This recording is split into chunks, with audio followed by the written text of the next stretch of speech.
Hello and welcome to Talking Europe. US-German relations took a turn for the worst this week. American President Donald Trump says that the EU and the Eurozone serve German interests only. His trade advisor going as far as to say that Berlin is using the common currency to exploit others and that Germany is the main obstacle to EU-US trade deals. Chancellor Angela Merkel replied by pointing out that she does not control the euro. She also spoke out against Trump's migration ban. But Merkel is also facing pressure at home. General elections are set for September and the far-right Alternative for Deutschland, AfD, is gaining in strength. The Socialist Party recently named its candidate to run against Merkel for the top job. A man well known here in the European Parliament is the former president, Mr. Martin Schulz. So will Angela Merkel remain the leader of Germany and indeed, in many people's eyes, of the EU? To tell us more, I'm joined by Mr. Elmar Brok, MEP with the CDU party, the party of Chancellor Angela Merkel. Opposite you, we have Mr. Knut Fleckenstein. You're with the Socialists of Mr. Martin Schulz. And also we have Italian MEP Brando Benifi. You're also from the Socialists, but from a country that isn't always eye to eye with Germany, notably when it comes to the economy. Mr. Benifi, Italy has often complained that Germany, with its surplus, is too harsh on a lot of countries that struggle in the EU. Do you think Trump has a point when it comes to the economic side of things? Well, the approach of Trump is fundamentally wrong, also when he says about the euro. I mean, we have seen so many interventions from German authorities, in fact, criticizing the ECB policy, that is, in fact, the European Central Bank, the one that governs the monetary policy of the euro. It is true that, and I can agree on another kind of criticism of Germany role in these years, in the fact that being such a big and strong country, it needs to take the leadership to reform the European Union and the Eurozone. We need probably to restart our economy, a Eurozone that has more fiscal integration, a stronger banking union, and some more strong social pillar. We voted on this recently as European Parliament to have a social pillar, especially for the Eurozone. Mr. Fleckenstein, can you understand the attacks coming from Donald Trump towards Germany? I would like to be a bit more careful than I am because we don't know too much. But the big mouth we have heard until now is America first, and no matter whether this has something to do with our common values or not. And that means he is, of course, attacking European Union because we are a strong economic zone. We could be better, but we are. And very obviously, the values which bind us together are not so important for him. Mr. Brok, why do you think he's, or does it just appear to us that he's targeting Angela Merkel perhaps more severely than others? He is, in his opinion, probably she is perhaps, in his opinion, the biggest obstacle against destroying the European Union. And where do you think he gets this idea? Because indeed his trade advisor is saying that Germany is the biggest obstacle to trade, that the transatlantic trade deal is dead to them now. First of all, we have to say that we should not leave the explanation of euro to Mr. Farage in the United States. Mr. Trump in the United States? No, Mr. Farage. Mr. Farage is the keen advisor, and he has learned from Mr. Farage about the European Union. So, the European Union was not founded against the United States. It was founded by birth help of the United States in the 50s and all the time upwards. And it strengthens the Western alliance overall, especially also on the economic part. And here Mrs. Merkel has followed up this line, and when he has talked about that, I believe that we should have reforms. But if you give the example of the banking union, I'm for the full banking union. But then I ask Italy, please complete the second step of the European banking union. Then we can talk about the third step. For the local banks, also the local banks in Germany. No, that is a clear agreement. No. There's a clear law how it should be done to implement the second wage, and you have not done it yet. Yeah, and also the deposit insurance is missing. Mr. Brok, you bring up... We have an incomplete banking union due to many different things, including Germany. It is said first step first, second step, not completion of second step, third step. But you're calling for the third step before we have done anything on the second step. Mr. That's Brock, not possible. Italy isn't the only country to call on Germany to spend more. Italy isn't the only country to call on Germany to spend more, saying that, you know, by not spending, they're not doing any favours to the other countries in the same zone. First of all, we are the biggest financer of the European Union. Germany has given on credits, guarantees and so on to the weaker countries in the Eurozone 340 billion euros. That is more than an annual budget. Because nobody earns so much from the European Union as we do. It's That's a both-sided thing. So Germany takes more than other countries as well. Yes. So if you give Also Italy, net contributor.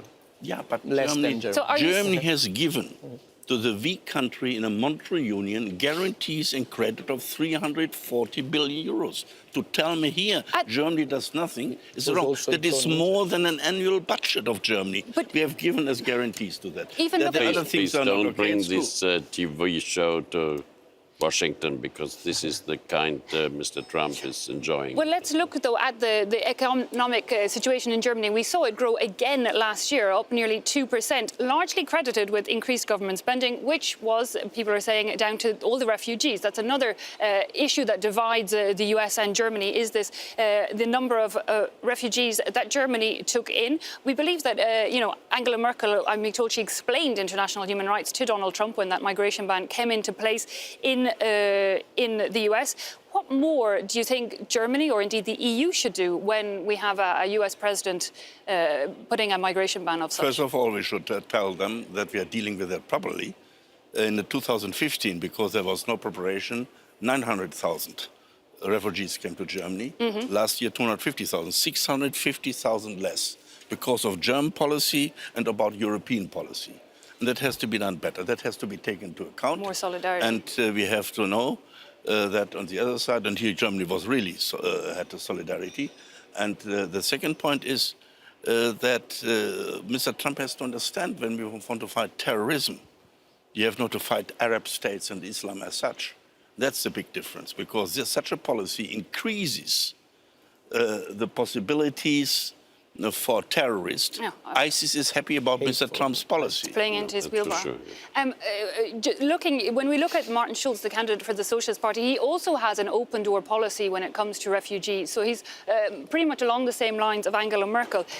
That policy is then being blamed for the rise of the far right in Germany, this AfD, Alternative for Deutschland party.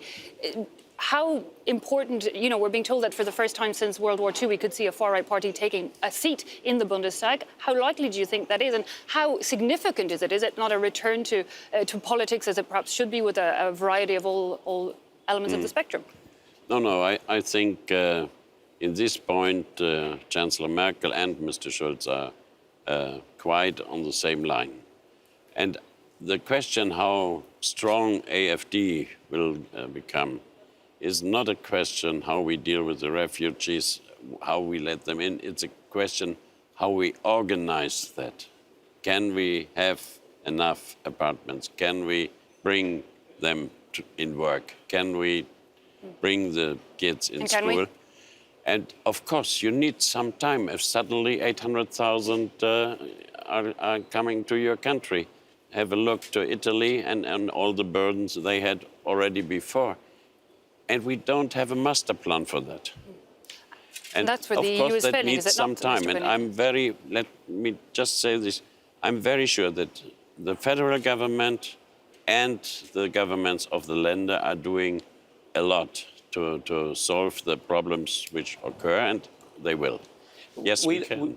On this matter, I can say also from the Italian perspective that we live in an interconnected world. The issue is not dealing or not with this matter. We have to do it. It's in front of us. So the approach of the extreme right, of the populists, I see also in Italy, the Lega Nord or the Five-Star Movement, they mirror the attitude of AfD. They just try to remove the issue and try to imagine a past where closing everything could bring happiness. But we live in a different world and we need to find solutions. And it cannot be only Germany and Italy and a few countries. It's a matter also of solidarity inside the European Union. Something that we're failing to see. Mr. Brok, very, very briefly, is that also, this migration question, though, not also causing trouble for the CDU party? We're hearing that the sister party, the CSU in Bavaria, they hold a very different angle on this migration question. Only in one certain question, whether we have a high-limit approach which has no practical importance. So overall, there's a solidarity still? The solidarity in the question is not a question between the two parties, and we have to see that this migration question is just an instrument in the hands of AfD, which has in Germany only 12%. Okay, yes, so still we are very happy parties compared to our neighboring countries and our neighboring countries. And we have to see the main purpose of these parties is to destroy democracy, have the nation state over important again, which was the disaster for two wars in Europe. They're against the democratic system. I think it's not refugee politics about refugees. It's about social situation. And we have to take care that the refugees, we treat them fair and well, but the citizens of Germany also feel protected. Well, before we go any further, let's take a quick look at the socialist candidate to run against Angela Merkel for Chancellor, Mr. Martin Schulz. Schulz stepped down from the position of President of the European Parliament in December. He is considered a very popular figure, but will, however, have to cope with limited experience in German politics after spending most of his career in Europe. He joined the SPD aged 19, rose quickly to mayor in North Rhine-Westphalia before joining the European Parliament in 1994, where he served as president from 2012 to 2017. Schulz wants closer political cooperation within the EU, such as creating a European army, as well as believing in an open-door immigration policy.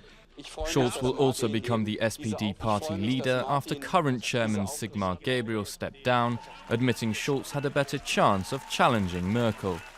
Schulz's nomination at the head of the SPD puts added pressure on Angela Merkel as she strives for a fourth mandate as Germany's chancellor. Her CDU party currently have a 15% advantage in the latest polls over the SPD, which is closely followed by the anti-immigration Alternative for Deutschland party. Mr. Brok, when you look at Martin Schulz and Angela Merkel, they both seem very pro-EU. For the European Union level, what would it change? I think that is European German policy. All the candidates Mrs. Merkel had against her, she won against 3 Social Democrats. This might be the 4th one she wins against. But in Europe, in Germany, we have a situation that the major parties, the Social Democrats, the Christian Democrats, the Greens and the Liberals, are for Europe. Okay, and therefore, so it won't change no that other much. parties, just the nationalist anti-democratic party was against. Okay, I can see Mr. Fleckenstein agreeing. Mr. Bonifi, how does that make you feel? You know, often Germany is seen as the leader, the real leader of the EU, and that's likely to remain, we're being told. The importance of Germany and who leads Germany is undeniable also for the other countries. Martin Schulz is the candidate of also of my political family, so we support him also from my What do you think it would change? Side. I think something would change with Martin Schulz. He comes from this experience in Europe. He knows the flaws and the potentials of Europe. Also how it can be changed for the better of Germany, but for the better of the whole of the European Union. I don't think that if we don't save European Union by changing it in the right way, I don't think there is a future for Germany either, even if it's the strongest country for many reasons. Well, one thing I heard Martin Schulz say after he launched his candidate for that position was that he would be prepared to let Germany's short-term economic interests take a backseat and make unity the priority for the EU when it comes to that Brexit negotiations. Would Martin Schulz, do you think, be a tougher person on that Brexit talks than Merkel, maybe? I think both will be quite tough. There are some things they have in common, like migration, like I think negotiations with Great Britain and so on, and some where you will find differences. The austerity policy will be not the same as we have it now. And this is also, I would say, good news for the European Union. especially for the countries in the southern part. Mr. Brok, I imagine you would not agree with that statement, and that a fourth term Madame Merkel would be more stability perhaps for the EU. But we're hearing a lot from Angela Merkel, her fears over these forthcoming elections, that there can be Russian influence. How much of that is scaremongering, and how much of that is there evidence to prove that? First of all, I think the stability she can provide, her knowledge about Europe, how she kept Europe together in dangerous situations, even after the break of the constitutional treaty already in all these crises. She played a very important role, so many people abroad hope that she will win. No wonder she had Steinmeier at her side. Nothing could happen. Yeah. Most it was socialists on her side, and they are also responsible for the mistakes. Yes, bring right. But I think the question of Russian interference is not a problem for Angela Merkel. It's a problem for all democratic parties in Germany and in other countries. It's not acceptable that by cyber warfare and other instruments that a foreign country has an influence on the election of another country, and that should be not possible. And I think that is in the common interest, and I have not other opinion that this is seen also by the other democratic parties, that we should fight such an influence. No, this is clear, but the difference is that Schulz is part of establishment, but not part of the Berlin establishment. Is that a negative in another way? It's a risk and a chance, because I think how he speaks, how he deals with the things, he is really authentic, and people feel that. Now we have to discuss about content, and so we will have a good time until mid of September. I will wait how he adapts content to authentic. And move from EU to a national politics. What are you dreaming about, Nights? Well, gentlemen, it's on that note we're going to have to leave it and wrap it up for this half of the show. But thanks indeed to my guests for having joined us. Thanks also to you at home. Join us again after the news when we'll be meeting our guest of the week. See you then.